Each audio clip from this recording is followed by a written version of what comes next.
Hello everybody, it's FrSky Steve. Welcome back to the channel. This is going to be a video covering a couple of useful tools that you would like to set up for Ethos. These are somewhat common requests. I get them every once in a while. So they're enough of a request that some people will find this of use. For everyone else, what this will also do is kind of discuss with you how to custom tailor Ethos.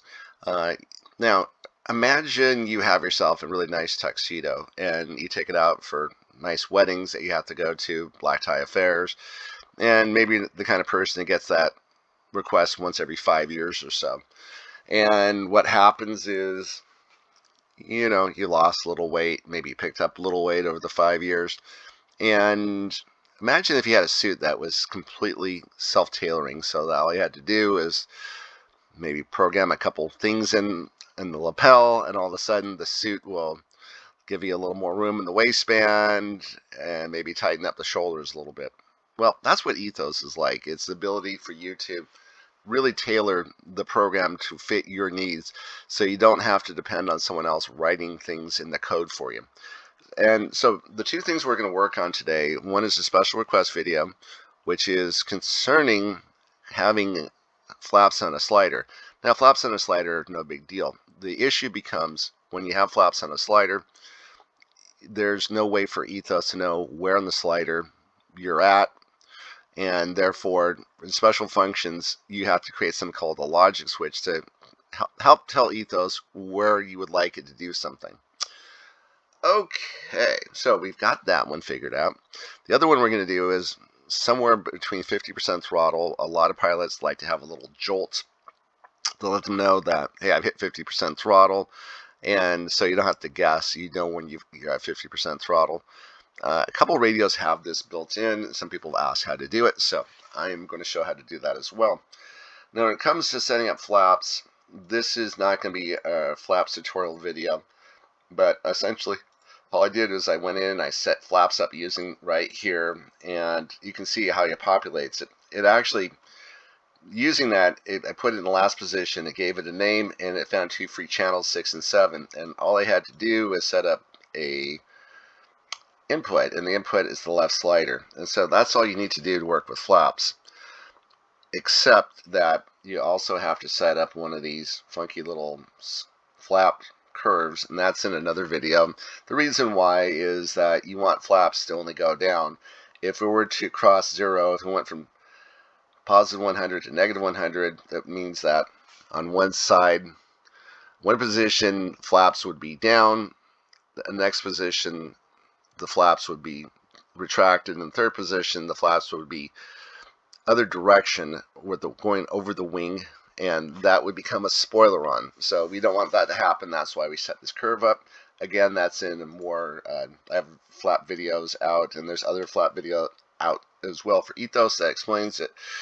One other hint I'm going to give you on flaps is you want to set your maximum travel somewhere right here. If you have a plane that has barn doors like a Timber or a Tundra, then you want 100% travel. But for a lot of planes, they limit out somewhere between 80 and 90%, and some people suggest that you don't even need more than 60% for flaps on those kinds of planes. Just for ha-has, I put it at 70%. So when we go back and we look at the mixes one more time, you can see there's 100%. That's 100%. When it gets to 100%, that's 70% travel. It's not 100% travel. Okay, with that all in mind, I think we've covered the idea of what flaps are doing. The only other thing, and I did also say that it's on a slider. When you set it up like this, everything's going to work out of the box, except you will not be able to get voice callouts, and that's the issue. So when we set up a special function to do a voice, if you try to get it to, say, when I get to somewhere around 0, I want it to be call out a certain voice, it doesn't happen. You can't set it up that way. And I do want to show you what a typical curve looks like. There's negative 100, 0, and positive 100. So these are all the three different switch positions. When you're on one switch position, be high or low, I believe this is negative 100 is all the way down. So that would be say switch A down, this would be switch A middle, and this would be switch A top, or whichever switch you're working with, switch F, switch, they all work the same way. So it jumps between these three positions whenever you throw the switch. And the thing about that is there's three distinct values. And because there's three distinct values, that means that Ethos has an easier time keeping track of those three distinct values. When you move the slider, it's proportional. And so it could be somewhere between -100 and +100. It doesn't know if you're right there or right there. And you want to be able to call out at certain points that you would like to hear voices. Typically what you're going to want to have is you have a voice right here, somewhere around here. When you get close to this, it's going to call out that flaps are retracted. When it gets to somewhere around here, that means you're at half flaps, and when you get to somewhere around here, you're at full flaps. Okay, so far so good. So we have to set up something called logic switches. And when you have a smartphone and you get tired of people calling you late at night or early in the morning, and you just kind of want to cut that nonsense off, you figure out how to use the do not disturb function built into your smartphone. And essentially what you do is you say from 9 o'clock at night till 7 in the morning, I don't want to get any phone calls or text messages. And you might not have known it, but you just set up a logic switch. Not only did you set up a logic switch, you set up a very specific logic switch known as a range switch, because you said between 9 o'clock at night and 7 in the morning. So that was the range that you defined. And if you got that, if you can figure that out, then you can figure out logic switches. It's the same thing. So what we do with a logic switch, I'm going to create a fake one here really quick. We call this one TEST. And we're going to use that term range, and we have to look for it. So it's towards the bottom right here. It's right there. It's range, and then instead of being a rudder, we're going to use the left slider. So, and then we're going to define the values here with the range, and you can change this down to -5, and you can change this one to +5. And so that's essentially how I set up one of the logic conditions. And you can see that it's active right now. It's green, which means that currently in Ethos Simulator, this is where it's at. I have not figured out how to move sliders in Ethos Simulator, so we're going to be permanently stuck at it being at somewhere around 0. And so that would be half flaps. All right. So I'm going to get out of this, and if you ever want to delete something, it's instead of going down, you just go up one, and that's your delete button. And you can see I've set this up. So the first one I set up is not true, and it's exactly the way I showed you. It's range, and it's somewhere between 95% and 100. And I'm starting to think that maybe you want to get to -90. So when you get to having, you'd be somewhere close to right here, you get that voice call out, right? Like, okay, your flaps are now retracted. And then when we get to this middle one right here, then we are seeing, wow, this is actually true, this logic. And when we get to this range of somewhere between -5 and +5, which is exactly the way we set it up, you get this true condition. And so that is logic switch 2. We call it flaps mid, and we are midway through the curve.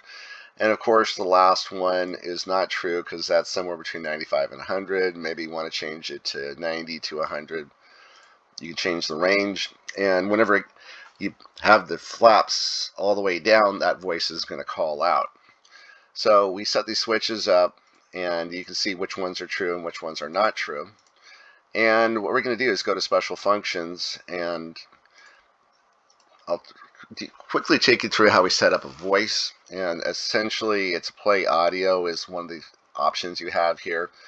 You want to turn the state on. We'll talk about the active condition in a moment, but the rest of these are grayed out. The repeat is once. If you change this, it's going to be happening every second. So it would say flaps up, flaps up, flaps up, and maybe you want to change it every 5 seconds. And so once every 5 seconds, it'll remind you flaps are up. Maybe that's too annoying. You can change it to every let's say 30 seconds, all of a sudden, hey, it's not so bad. Every 30 seconds, it's reminding you that your flaps are up. And the thing is, you can change this value all the way up to a minute. So it can be as unobtrusive as you want, but a lot of times, maybe you just want to hear it once. So we go back to just once. And then we go down to play value, play file, I should say.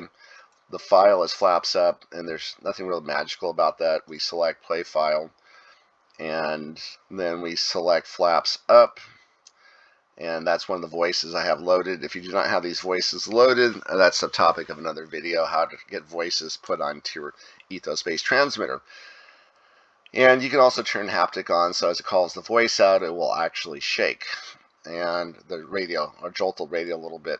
So those are all the neat things that you do. Now, the last thing we're looking at is this thing. Oh, the other thing I should point it out was this skip on startup.